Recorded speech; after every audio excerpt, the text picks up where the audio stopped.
ברוך אתה אדוני אלוהינו, מלך העולם אשר נשנו נתן לנו תורת אמת, וחיי עולם נטוע בתוכנו.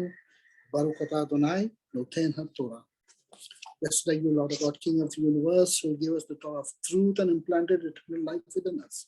Blessed are you, Lord, giver of the Torah. We are in Parashat this time, friends. We've covered, by closing the year, closing the biblical year, we've covered most of the 5 books of Moshe, of the Torah. And we are in Parashat in Sefer Devarim, in Deuteronomy. And that's what we're going to learn from today.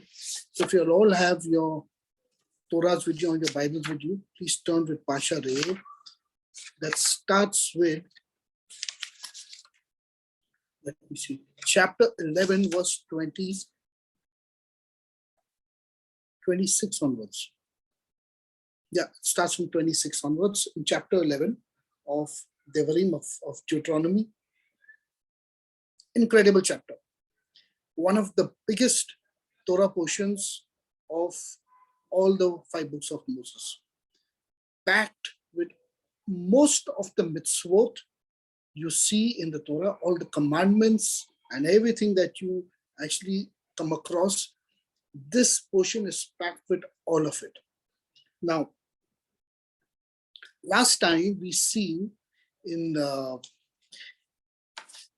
Parashat, we seen the foundation of what Moshe was giving to the children of Israel before they were entering into the land. So he was telling them something very specific and saying, this is foundational which I'm giving you. That's why it was called Parashat, right? Parashat now is when he presents something very important to them. But I want you to catch the language, because we're going to hinge around the language today. We're going to bring out the intricacies of the language. Okay, so it starts like this. Verse 26 says, Re'e anochi noten lifnachem hayam baracha v'chalala. Et ha-baracha asher tishmeu et mitzvot Adonai Elohim asher anochi mitzvah etchem hayom. He says, see, the word Re means see. I present before you today a blessing and a curse. What does he do? See, I present you today before you a blessing and a curse. Re anoki noten lefnachem yom baracha u'chalala. Now, if he's presenting something to them, he must be having something in his hand saying, see, this is the proof what I'm giving you, okay? But why does he use the word Re to see? Point number 1. Point number 2, he uses the word Anochi, okay, instead of the word Ani. Now, if you all have all been learning the Hebrew with us, Ani Tov, I am good. Ani Lechek, I am going. Ani, I, right? But very few times is the colloquial or the alternate synonym used in the Torah for I, which is Anoki. The only times you find this word Anoki written, especially in the Torah, is when the topic is very emotive, or the topic is got something to do with a very important issue to be given. Ani is the simple, I am going, I am giving you, and those things. But Anoki now has got a different level of interpretation. Let me explain what Anoki is. The first time you read Anoki in the Torah is when God is giving the 10 words to the children of Israel at Har Sinai. So there he says, Anoki Adonai Elohechem, I am the Lord your God. He does not say Ani Elohechem. And Moses is using the same language here. Moses does not use Ani. Okay, so what's the difference between saying, see, I'm giving you proof, see, I'm giving you something, and listen to what I'm saying out here? Or let's put it in the way Moses is trying to convey to them. He's saying, see, me, myself, I am giving you this. So therefore, there's a difference between the two. Ani is more authoritative. Anoki is more that I'm involved and I'm offering something out of my own self to you. I'm more involved in your life rather than I. I is authoritative. I'm not involved in what I'm saying. I'm just saying, I'm giving you this, take it or leave it. I. Anoki means that I am reaching out to you on a very deep level. Anoki, re, Anoki, see. It is me, myself. I'm pouring out and I'm telling you something and I'm laying this before you. What I'm going to lay before you is a blessing and a curse today. Now we all know how did this blessing and the curse came to be. But Moses is using a very different language. If you compare this to Har Sinai, God is saying, Anoki Elohim, I myself am the Lord your God who brought you out from the land of Egypt. Therefore, please do not have any other God before me. It is I myself who brought you out. I didn't send an angel. I didn't send this. I didn't send that. I didn't send a messenger. No. I myself brought you out. Anoki. And Moses is using the same word. He says, Re Anoki. He says, see, it is me now. It is the same Moshe with tremendous spiritual interest. I'm trying to tell you, I'm laying before you a blessing and a curse. Very interesting. And then he goes on to enumerate the blessings, as in chapter 26 of Deuteronomy, 25 and 26. He lays out all the blessings and all the curses. When they come into the land, they cross the Jordan and they come into the land, and half of them are standing on Mount Eval and the other standing on Mount Gerizim, and they're pronouncing the blessings and pronouncing the curses. Now, mind you, last time also I told you, everything is contextual, everything is covenant related. If you're not seeing anything to the eyes of context and covenant, lose your way or lose interest, or you will be like the rest of humanity, pick up the book and say, okay, not required. I don't need this. Don't do that. Let's learn. Okay. The blessing and Kalah and the curses. Now the curses were put as riders on the 10 words and the interpretation of those 10 words that God gave Moshe to the children of Israel at Mount Sinai. And while Moshe was on top at Har Sinai, you know what they done. They sinned with the golden calf. So God got angry and God told Moses to go down.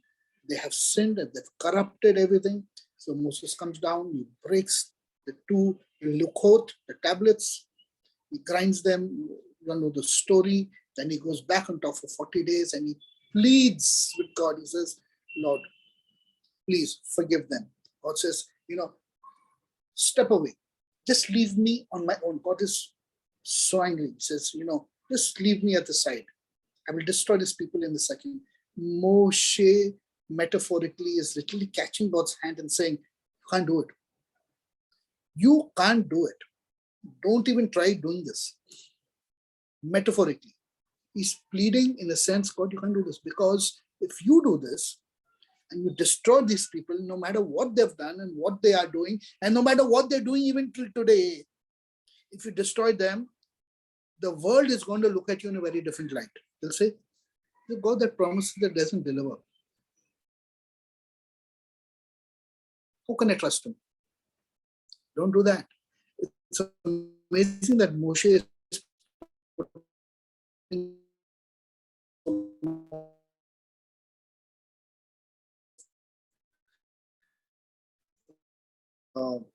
putting so much to remove me from the book of those Korban, self-sacrifice, and God changes. He says, Moshe, that has pleased me now. Nevertheless, let's move ahead with the plan, but there are going to be changes. So what are the changes? God says, okay, you stood in the gap, you pleaded for them, you came in front of me and you saved them, you saved the day. So you do one thing, Moshe. The responsibility is on you now. You will continue giving them the Torah. It's your responsibility. And all responsibility of these people are going to be in your shoulders. So go down, come back and talk with another set of stones and I will write on it, give it to you, and you will teach them the Torah going forward. But they are riders. Since you stood in the gap and you insisted that I give them the Torah and the instructions of how to live, I'm going to keep riders out there. And what are those riders? I'm going to insert the curses to the Torah. Very interesting. So says, I gave you all the Torah. You all messed it up. You all want the Torah now. You really want it. Okay, you take it. But I'm going to keep some riders over there. I'm going to keep some consequential points over there. That if you don't keep the Torah to what its standard is, this is what's going to happen. These are the consequences of it. So therefore, we read all the blessings and the curses. So Moshe now is imploring them. He's saying, listen, you guys really don't know. You really don't understand. And I'm pleading with you. See, I am a witness to all of this. I'm living. I'm here. It's me, myself. The same guy who went up to the mountain. The same guy who pleaded and saved the day and gave you all the Torah. That responsibility got put on my shoulder, which should not have been. I've taken the burden for you. It's me, Ray. Then he uses Anoki. Anoki is so emotive in its context. That means there can be no one else who can do this. It's only me. It's me, myself. Anoki Natan Lifnakem, I place before you. I give before you, Lifnakem, before the faces of you, this day, Barakah, Kalah, these blessings and these curses. So we know you do the commandments, you keep the commandments, good for you. You break the commandments, the curses get appended to your name and to your life and to your history, right? Okay. Et ha-barakah asher tishmeu. And these are, if you listen, the blessings that you listen to the commandments at mitzvot Adonai Elohim asher anoki, use the word anoki again, mitzvot etachem hayom. The blessings that you listen to the commandments of the Lord your God that I command you today. And the curse, if you do not listen to command. Now we know the word Shema, right?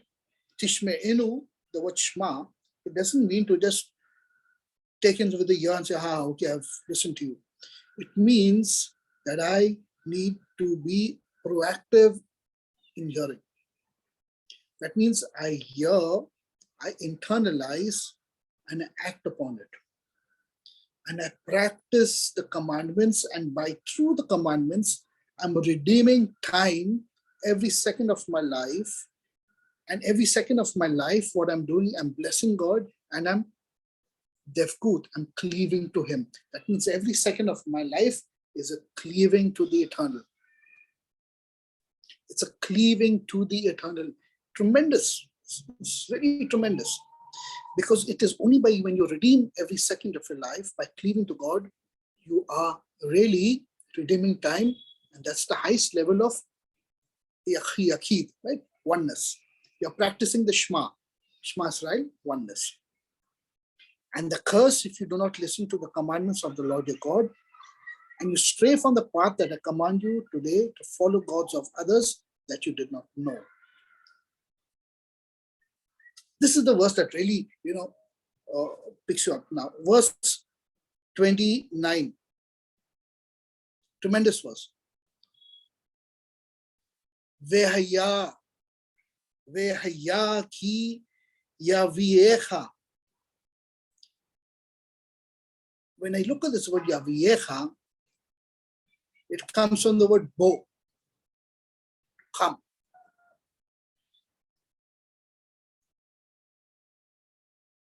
Rooted in this word Yaviecha is the word Bia. Listen very carefully to what I'm saying, friends. Very carefully. Rooted in this thing is called Bia. What is Bia? Bia was the ancient system that was used where a man and a woman would get together and say, okay, I want to marry this woman, and okay, fine. They come together and they come before their family and say, okay, she's my wife and she's my wife and he is my husband. And it's said by word of mouth, and they go into their tents and they live as husband and wife. That was a system of Bia. But as humanity grew from the time of Adam, it became more complex because humanity became more sinful and more wicked. So therefore, you not only wanted a wife, but you wanted to make sure she's a wife. Therefore, culture kicked in and culture said, okay, let's have a ceremony, let's exchange rings, let's take dowry, and all these things started. But the center of it is very simple, it's called Bia. And this is where it's using the word Bia. Now, the Torah could use a different word. It says, when you enter into the land, right? It could use the word Vayatse, when you enter the land. But why is it using the word Biecha? That is something fabulous, my friends. Okay. Moshe is, see, these are the nuances in the Hebrew, which, we will not get from the English and all these things. He's considering the children of Israel as a bride. As a bride. And truly, God says in the book of Yirmiyahu, and he says in the book of Isaiah, he says, Israel, I married you at Har Sinai. Mount Sinai was a marriage, a katav, a katuv, a signing. The 10 words written on those luchot were the marriage contract of the eternal God with the children of Israel. That is why Moses is referring back and he's using the word Becha. Okay, let's read this. Ve'aya ki yavecha. Okay, ve'acha. Adonai Elohecha. He says, now if you all know how to actually negotiate the Hebrew here, in the English it would sound that it shall be ve'haya, that when the Lord your God brings you into the land, right? That's the simple way of understanding the sentence. But let's look at it from the sword level. He's saying, Vehaya ki yaviecha Adonai Elohecha. It is when the Lord your God literally takes you in Bia as a bride and brings you into the land. Fantastic. Fantastic. Why does everything hinge around this now? All that Moses is doing, why do the blessings and the curses hinge around all of this? It's because when you are in covenant and when you are specific in the marriage covenant, there are boundaries that you have adhered to between husband and wife, and both are bound by the covenant they've made to each other. So if there is a violation of any understanding between husband and wife, it becomes an aberration, it becomes sin. And every act that's an aberration in that covenant will bring forth a consequence.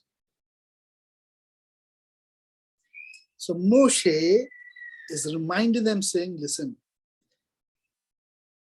when you will come into the land as a bride, that's why I termed today's Shiur as Boi Kalah.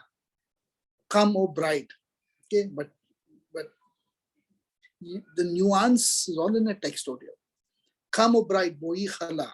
Okay, that to the land which you come, where Rishta, and you possess it from the word Morashe, your inheritance. Then you shall place the blessing on Mount Gerizim and the curse on Mount Ebal. That means you will recite and ingrain and you will internalize that I am in covenant. And if I do the right things, these are my blessings. If I do the wrong things, these are my curses. So the rider was riding on the Torah for 1500 years until Yeshua came to this earth. Now, if I look very carefully in the book of Galatians, I think it says that, what did Yeshua do on the cross? He took away the curse of the Torah. So the only act, the overarching act of his death and his self-sacrifice on the cross was to remove the rider, to remove the curses that was put in place because of the sin of the golden calf at Mount Sinai. This has all got to do with covenant. It's all got to do with being a Kalah, a bride of God.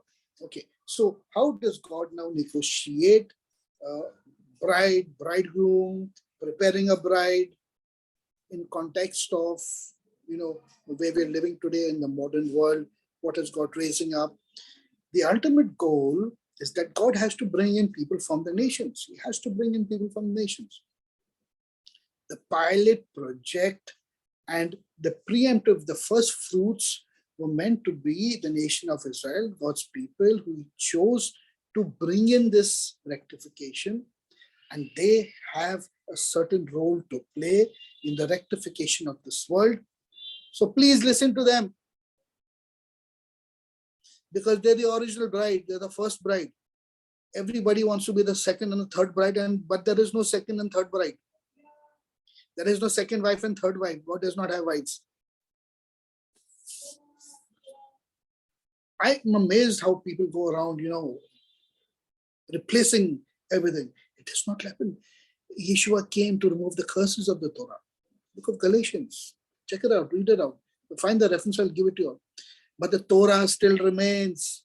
The curses were removed, my friends. Now, how were the curses removed? The curses were removed because Yeshua came to teach his people, the children of Israel, how to live the curses, how to live the Torah perfectly, so the curses do not apply. But when he was nailed to that cross and he died and he resurrected, he nullified the effect of the curses.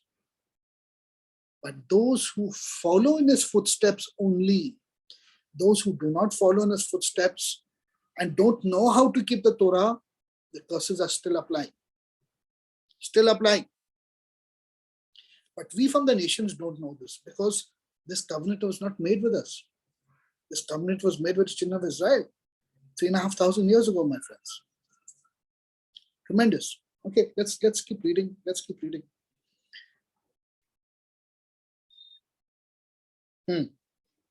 והיה כי יביך אדוני אלוהיך אל הארץ אשר אתה בא שמה לרשת ונתת את הברכה על הר גרזים ואת כללה על הר עיבל.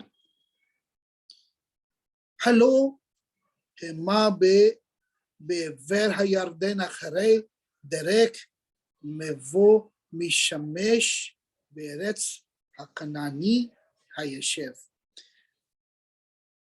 And is this not on the other side of the Jordan, it says, far beyond in the direction of the sunset, in the land of the Canaani that dwells in the plain from Gilgal to the plains of Moreh? For you're crossing the Jordan to come and take possession of the land the Lord your God gives you. You shall possess it and you shall settle in it.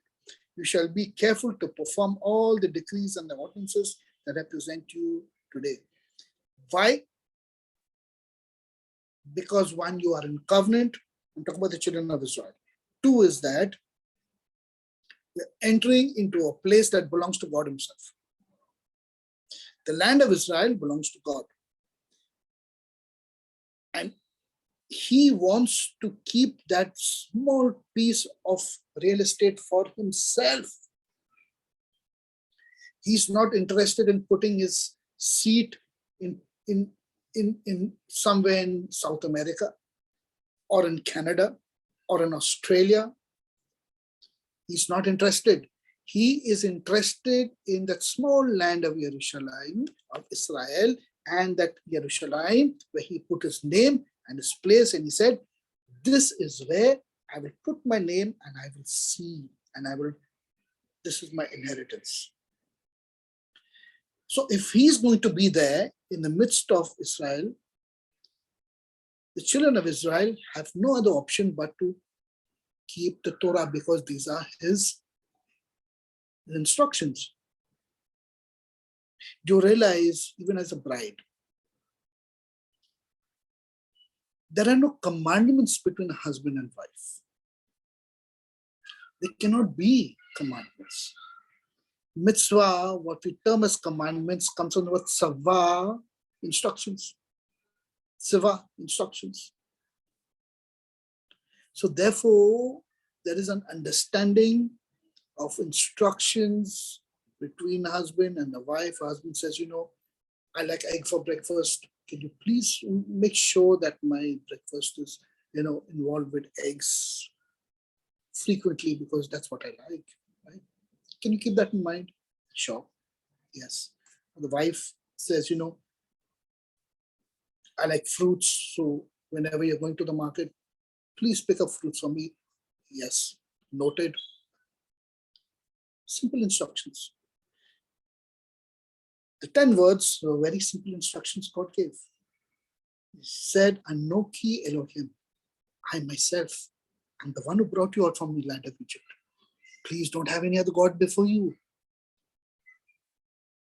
Why would you reject me? Don't steal. Don't covet. Because God hates these things. God is opening his heart and telling you his divine will of who he is as a person. And that's what God done on Mount Sinai. But when they violated it, in human terms, he got hurt. He got hurt very badly. And that hurt cost 1,500 years of rectification of this world. 1,500 years. The full plan of rectification just got fizzled out at Mount Sinai. And God called Moses, he says, you give them the Torah, you take it, you bring them into the land, do what you want to do. And he pushed rectification of this world for 1,500 years. Finally, where he invested himself in Yeshua. He invested himself. And he said, my right arm, I looked and behold, there was no justice. And behold, my right arm will bring salvation unto me. Brought. So, when we're looking at all this contextually, it's all ingrained in the Torah, my friends. So the concept of bride marrying, the bride in the end, it's all about this. Now, if the bride was supposed to come into the land of Israel, we read in the book of Galut, Revelations also, and it says that when the heavenly Jerusalem comes down, right, it's all about Jerusalem all over again. The new heavens and the new earth. So everyone's going to come back to earth, and Jerusalem and Israel is going to be the center of all things again, because this is where God is put. We read in last time's Torah, what does God say? He says, Moshe tells the people, he says, for this land, he says, for the eyes of the Lord are on this land from the beginning till the end of the year. It's very special to him. I mean, something very special to somebody, don't violate it. So all that you're reading about the commandments of looking at one another, looking after, loving, showing kindness, not stealing, not coveting, not murdering, it's all got to do with the land of Israel. God says, don't do this. You are not the nations that are doing all this in the diaspora. The nations are doing all this stuff, but you do not be like them. You're entering into my compound, into my acreage, and you will be sanctified for this. Okay, so that was ending chapter 11. Chapter 12 now.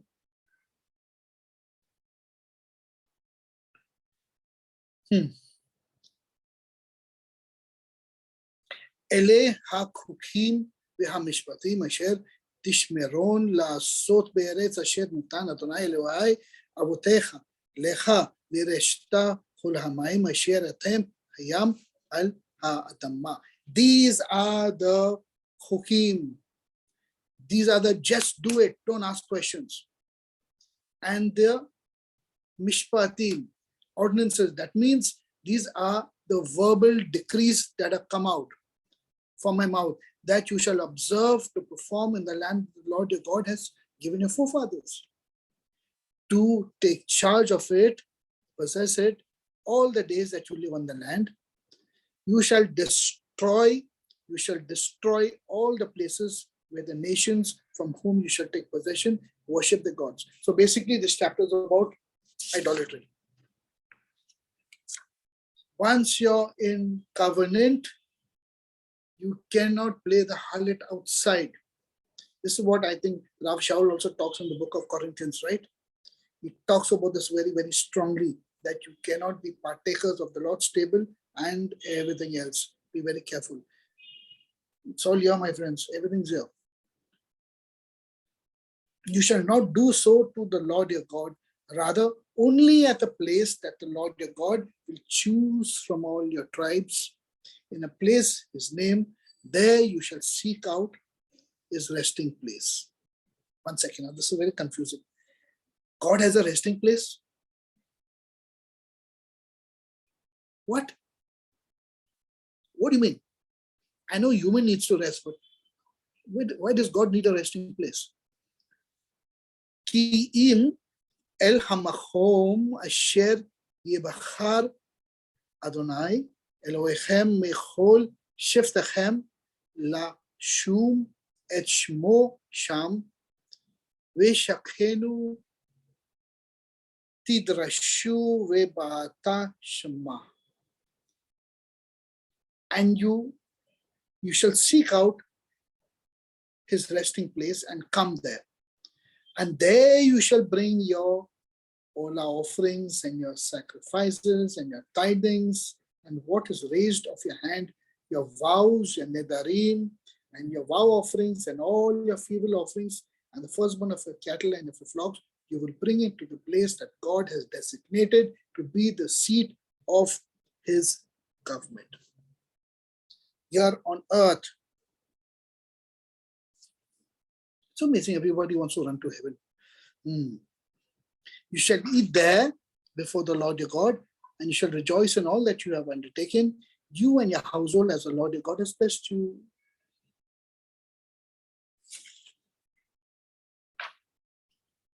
All this is packed with mitzvah. About, if I'm not too mistaken, I think it's about 45 or 15 mitzvahs only in this Parashat. Okay, so here he talks about the Maser, he talks about the offerings and all stuff, because all this is part of living in the land, right? Living in the land, being a good wife. Then he talks about eating, right? He says, beware of yourself lest you bring up your olah offerings to any other place that you see, rather only in the place that the Lord will choose among your tribes. There you shall bring up your olah offerings, and there you shall do all that I command you. But in the desire of your soul, you may slaughter and you may eat according to the blessing that the Lord your God will have given you in all your cities. You want to have meat? Great. God says you have it. But according to the blessings, that means according to my instructions. The impure one, the impure person and the pure one will eat it like the deer and the hart. Okay, you shall eat meat, you shall slaughter and you eat meat, no problem. But you shall not eat of the blood. You shall pour it onto the earth like water. This is a different thing. At a different time, I'll explain this thing about the blood to you all. You may not eat in your cities the tithe of your grain and your wine, and it talks about the offerings and all of this. Very, very important, because the blood thing is a different thing altogether. Friends, when I have the time, I'll do that. but we're doing something else today. We're doing covenant, boy Kalah, right? How the bride is supposed to conduct herself in the land.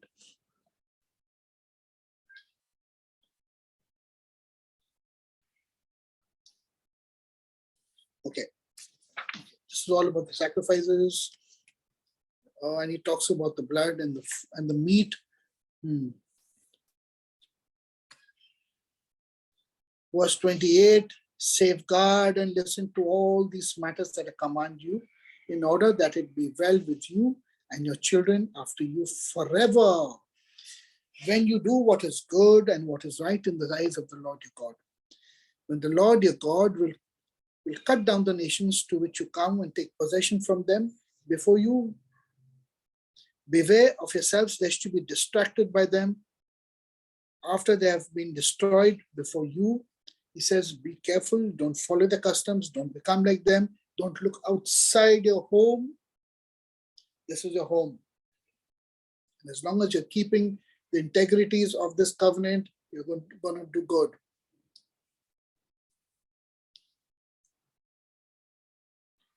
Oh, chapter 13, amazing.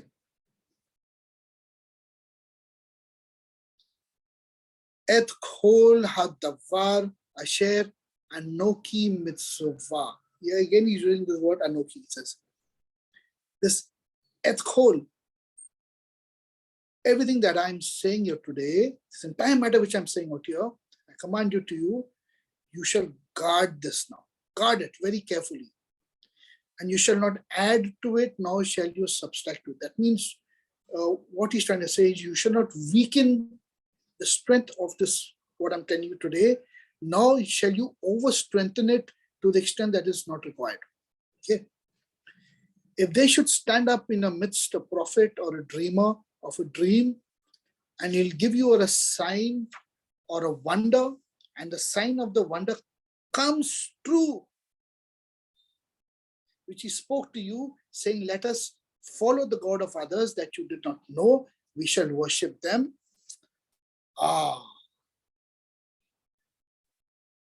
You have enough people in this world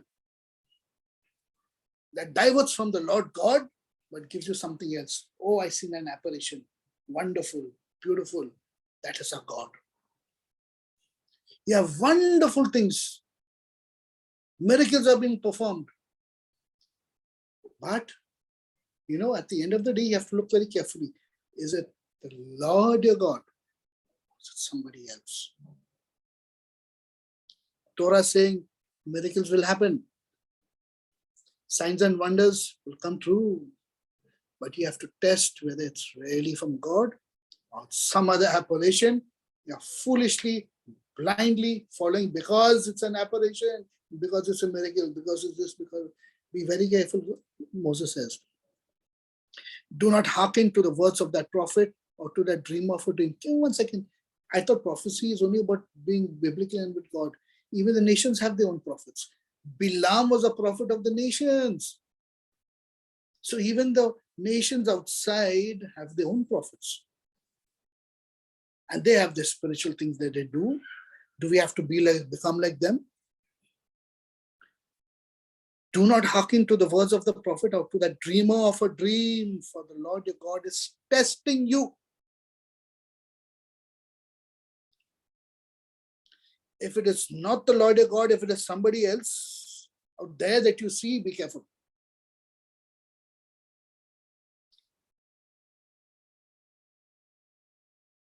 For the Lord your God is testing you to know whether you love the Lord your God with all your heart and with all your soul. The Lord your God shall you follow, and him shall you fear, and nobody else. His commandments shall you keep, and to his voice shall you listen. Him shall you serve, and him shall you cleave to. This is where we get the word devkut, right? Devkut, to cleave to God. See, it's all in the Torah. We've studied about this devkut. But how do I cleave? I cleave by redeeming every second of my life. In whatever I'm doing, I'm redeeming the time. Because time, where Hayya is coming. Every second is becoming. And every second, I attach it in oneness with God. Every second. But we humans, it's not so easy, friends. To reach that oneness is to rise above relative truth and apparent truth. That means you're touching absolute truth. And you want to know how Yeshua walked when he was on this earth? Because he was so much in oneness with the Father that he was only operating in absolute truth. He was not indulging in apparent truth. People came to him and said, judge between my brother and Yeshua went on, who am I to judge between the two of you? I don't indulge in apparent truth and relative truth. What is good for you is bad for him. What is bad for him is good for you. It's got nothing to do with me. I'm operating in absolute truth. And we have to learn like Yeshua. In fact, we have to say, Lord Yeshua, please teach me how do I redeem every second of my life, that I cleave to every second, cleave to God, because every second is coming. Every second I have to cleave to God by redeeming the second. And when I do that, I will start cleaving to God in absolute truth, not relative truth. Please do not bring the word of God to a level of morality. There are no morals in the Bible.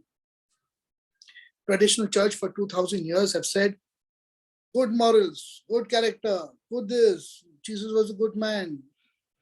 The Beatitudes, what do you mean Beatitudes? Beatitudes? The moral stories? Yeshua was not giving moral stories on the mountain. I'm sorry, my friends. That was not morality. You'll have got it all backways. If you really believe in that, stuff yourself. Please throw yourself down the cliff. Listen to the word of God. Listen to what it's saying. Very, very important. Then what he says, okay. And that prophet or that dreamer of a dream shall be put to death. Oh my good Lord. For he hath spoken fabrication against the Lord your God, who takes you out of the land of Egypt and who redeems you from the house of slaves, to make you stray from the path which the Lord your God has commanded you to go on, and you shall destroy the evil from your midst. Now, these may sound very cruel, right? 3,500 years ago, they lived in a different world. People were looked on such a way that if I hire somebody, it's his productivity that I'm hiring. So therefore, it turned out to be kind of a slavery kind of object. We're still in slavery even till today, but we're in a different aspect altogether. Nevertheless, we cannot judge them what they done 3,500 years ago, my friends. Even if your brother, your son of your mother, your son of your daughter, the wife of your bosom, or your friend who is like your own soul will incite you secretly to do all this stuff, be careful. Be very careful that you do not know, or your forefathers have not known, from all the gods of the peoples that are around you. You shall not take kindly to him, and you shall not listen to him. Your eye shall not take pity on him, and you shall not be compassionate, and you shall not cover for him. Rather, you shall surely kill him, the Bible. I mean, that was 3,500 years ago, right? But we're living in a different time. So, we have to take all this in context. So it says you shall pelt him with stones. That's what they done in the Old Testament, pelt people with stones, because it served a certain purpose at that point of time. So that all of Israel will hear and fear, and they shall not again do such an evil thing in your midst. That lawlessness does not urge. Now, there's so much of mitzvah in this Parashat. So much of mitzvah. There's no time to go through so much of mitzvahs. Chapter 14. He talks about someone dies, you will, friends. Then he talks about, chapter 14 talks about kashrut, the laws of kosher. I don't know whether I've done this with you or not, but he talks about about the laws of kosher and what you can eat, what you cannot eat. But why is this important? Why, do you all even realize why is all this important? Why is there's so much a restriction on what we eat, what we can't eat, right? What was given to the Jewish people. And it's because that what we eat, everything that you eat affects your blood. That's why when you go to the hospital, the first thing they take is a blood test. Because the blood is indicative of all your ailments. All your ailments. And the blood, here in this Parashat says, you shall pour out the blood on the ground, okay? For the life of the soul is attached to the blood.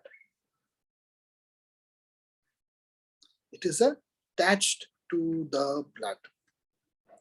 Therefore, when you are specifically eating meat, you have to kashrut, you have to kasher.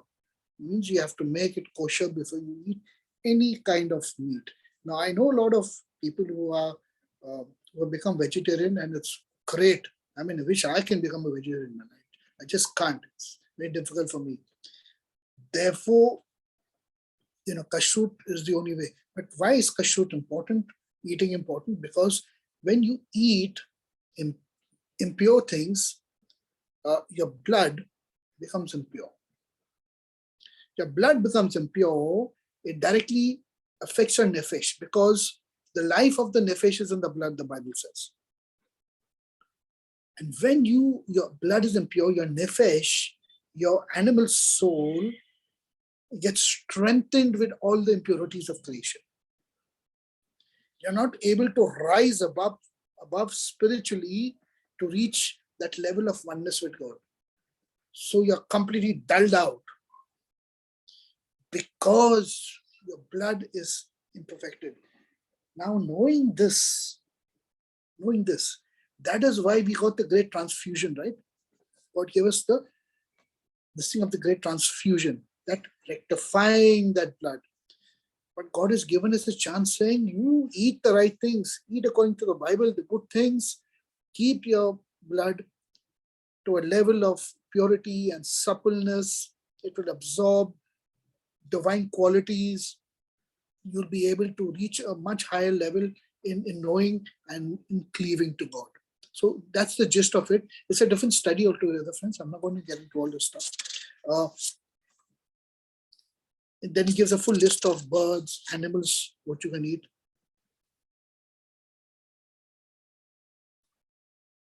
And then he gives the laws about Maser, the laws about the commandments about the tithings. Right? In chapter 14, 15, tithings. And man, now, tithings are such a big issue world over, but tithings biblically is tied to Jerusalem. The land belongs to God. He's brought in the Jewish people to look after the land as a partner and saying, okay, you look after the land, keep my commandments, the land will produce. You keep 90% and give me my 10% share. It's as simple as that. So therefore, the term tithings has got to do with the land of Israel.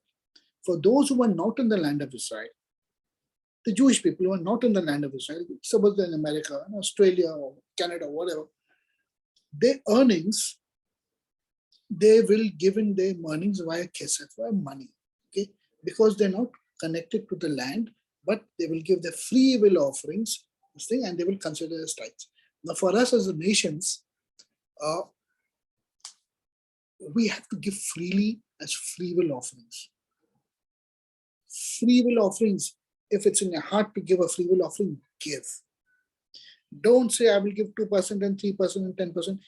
If by any chance you put a number to it, that I will give this number, my Lord.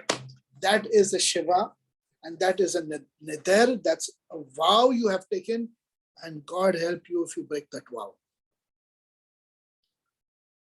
So give freely. Whatever you can give freely. Don't hold back. If your congregation, your pastor, your priest, or whoever says, give, open your arms and give what you can Don't hold back. Very, very important. Okay, because all this goes to building the kingdom. As they built the Beth HaMikdash or there, we are building the kingdom here today. And the different types of the tithes of the first year, second year, third year, fourth year, fifth year, sixth year, and the seventh year was the year of release, was the was the Shabbat of the land, right? They violated the Shabbat of the land, and then the land threw them out. God says, out of the land. You violated the land. You violated my covenant I kept with you. Send them into exile. But he had compassion on them and brought them back. And he broke the second time because they were violating everything again. Out of the land. 2,000 years they've been out of the land. You know what? God's going to bring them back. Because God has to complete and he has to bring his bride into the land. So this is where we get the concept of bride. Kalah. Kalah. So when we have this concept that Yeshua and his bride, Jesus and his bride, don't have a myopic view that it is only Jesus and his church. It's not that way, my friends. In fact, the church will have no standing if the Jewish people not involved in that bride. It is first the Jews and then the Greeks. First to the Jew and then to the Greeks, it says. They have the first Bachar, the firstborn inheritance. If there is no them, then there is no us. So the Israel of God is going to be the collection of Jew and Gentile. But God has shelved the Jewish people for a time. He can activate them anytime. He can just lift the thing from the eyes and say, the one that we pierced. Wow. Anytime. That's not our concern. Right now, what is he doing? He's bringing the nations in. That was always his plan, his goal. So he's working with the nations. But the nations now are, they're like Hagar. They're looking down on Sarai. They say, oh, the great Sarai, the mother of promise, is barren, children. She's over with, I am the new covenant. Now God is going to do his promise through me, not Sarai. Sarai is finished, she's old. She's out of the scheme of things. God's going to build everything to me. No, be very careful of this. And Paul says in Romans 11 and 12, he says, you don't boast. If God knows how to deal with the original tree, with the natural branches, you are boasting, he says, be careful. You are not the natural branch. Okay, and I keep telling people the world over, be very careful. Don't jump too much. Anyway, tremendous learning. I mean, there's so much. There are about 6,552 verses in this Parsha, and every bit of it is mitzvah. I don't have the time to sit and read every mitzvah, my friends. I'm just trying to get the flow. Oh, okay. So he ends basically with giving all the mitzvahs, and he says the crux of everything Moshe is doing is saying that these are the rules and the regulations of living in the land. This is the home of God. You're brought in as a bride, adhere to it. You break that violation of that covenant as a bride, you're going to face the consequences, and those are the riders, those are the curses that have been added to the Torah. Now we read in the book of Galatians, it says, for Jesus died on that cross to remove the curses of the Torah. So all these curses that we're reading here has been removed because Yeshua died on that cross. Why? Because he completed and he used the Torah to its perfection. So those So the power of those curses became nil. Now we have to stumble behind him and say, Lord, teach me. How did you do it, Lord? I need to do it too. I have no excuse. I can't hold on to Jesus. Okay, I'm walking blind, just walking behind him. Oh, Jesus is going. I'm going to go behind him. It's okay. I don't need to do anything. It's not going to be that way, my friends. We have to work it, our life out. We have to be constantly pestering him and saying, Lord, you done this. I want to be like this. You done that. I want to understand this. How did you live? How did you pray? How did you practice? That is our goal, to be like him. Because he is the only one who's going to show us how to negate the effect of the curses, which he's overcome. But why we today? Look at our lives. Right? 2000 years, look at our lives.